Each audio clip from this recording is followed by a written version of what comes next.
What if I told you the Fremen's terrifying religious rituals aren't actually about faith at all? They're sophisticated, brutal survival tactics disguised as holy imperatives.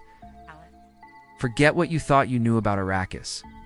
Today we're uncovering how their deepest beliefs are just cold, calculated engineering designed to save every last drop of moisture.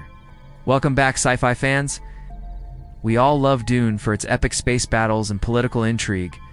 Why would a society turn water conservation into a sacred, punishable act? It sounds insane until you realize the desert forces extreme measures just to see the next sunrise. We are diving deep into the hidden symbolism behind Fremen culture to prove that their spiritual fervor is actually a pragmatic blueprint for enduring Arrakis.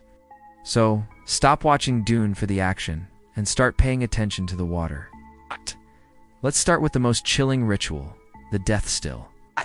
When a Fremen dies, their body isn't mourned in the way we understand. Instead, it's immediately taken to a death still to reclaim its water for the tribe. The water of the man for the tribe, they say. This isn't a ghoulish, macabre ceremony. It's an act of profound community and survival. On a planet where a single tear is a precious gift, the water locked inside a human body, about 70% of its mass, is a resource the tribe cannot afford to waste. This ritual transforms a personal loss into a communal gain, reinforcing the idea that the individual exists to serve the whole. Their belief system frames this process as sacred, ensuring that no one would ever question this ultimate act of recycling. It's not about disrespecting the dead. It's about honoring the living. Now, let's talk about something that seems purely symbolic. Spitting. In our world, it's an insult. For the Fremen, it's the highest form of respect.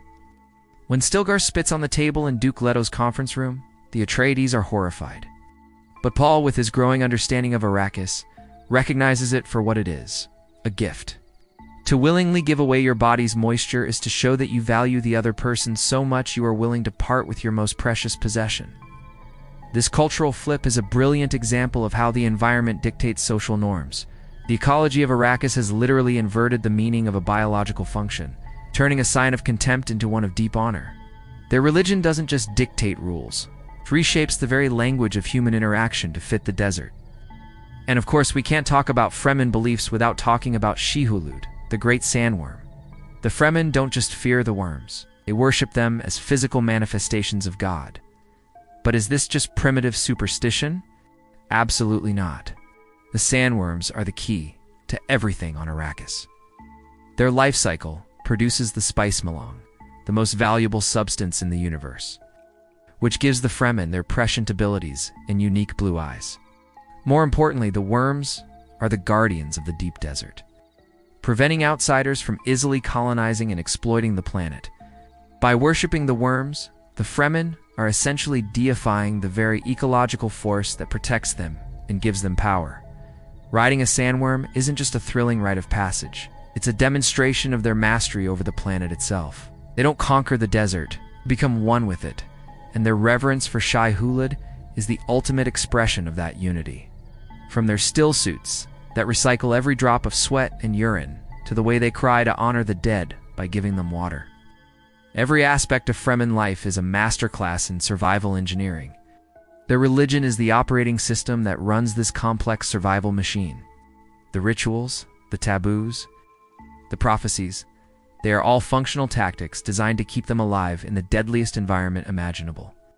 The faith ensures compliance, turning life-saving habits into unquestionable holy laws. So the next time you watch Dune, look past the spice and the sandworms. Pay attention to the water. You'll see that the Fremen aren't just religious zealots. They are the ultimate survivors, and their faith is the most sophisticated piece of technology they possess. What do you think is the most ingenious part of Fremen culture? Let me know down in the comments. Thanks so much for watching, and if you enjoyed this deep dive, make sure to like and subscribe for more content. See you next time.